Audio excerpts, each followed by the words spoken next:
Fala, meus amigos, voltamos, né? Então, olha aqui, hoje a gente vai falar de diversificação de uma carteira de investimentos, tá?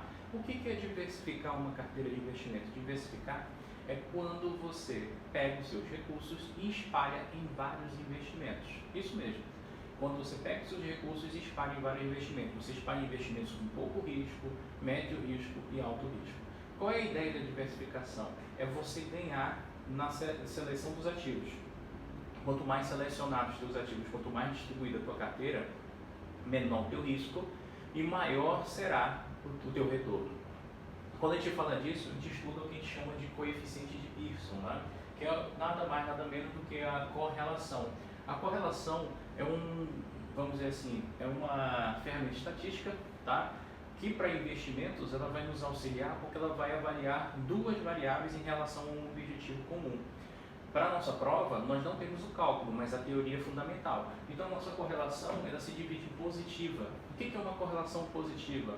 É quando duas variáveis analisadas, elas tendem a ter a mesma movimentação e a mesma oscilação no mesmo sentido. Tá? Exemplo, taxa Selic e DI. Se a taxa Selic sobe, o DI também vai subir, porque a Selic é a mãe de todas as taxas e ela também puxa todas as taxas pós-fixadas para cima. Tá? Outro exemplo que a gente tem é a correlação negativa. Tá? A correlação negativa é que, de fato, é a correlação que nós utilizamos quando a gente quer diversificar uma carteira de investimentos. A correlação negativa ela vai avaliar duas variáveis, né, em que elas vão ter sentidos opostos. Sentidos e direções opostas. Enquanto uma tende a subir, a outra tende a cair. Então, você que é investidor, que tende, né, a se proteger de oscilações do mercado, você vai optar por investimentos ou por carteiras de investimentos que têm correlação negativa. Exemplo, dólar e bolsa de valores, né? Não é sempre, mas é muito comum, né, quando a nossa bolsa de valores sobe, o dólar cair. Tá? Assim como também o inverso, é quase que verdade. Por que isso? Porque quando a bolsa sobe, há mais entrada de capital estrangeiro, com isso o nosso dólar ele cai devido ao excesso na moeda americana no país.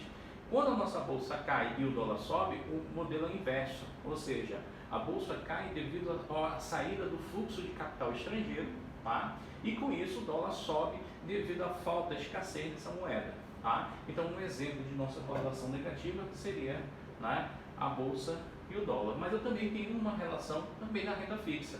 Inflação e taxa Selic. Taxa Selic sobe, a tendência da inflação cair, em virtude, né, do custo do dinheiro que vai ficar cada vez mais caro. E as pessoas vão evitar se endividar nesse momento. Tá? E aí eu tenho a correlação nula. A correlação nula é quando eu vou analisar variáveis para colocar numa carteira de investimento, que eu vejo que elas não têm relação, não há nada que influencie entre elas.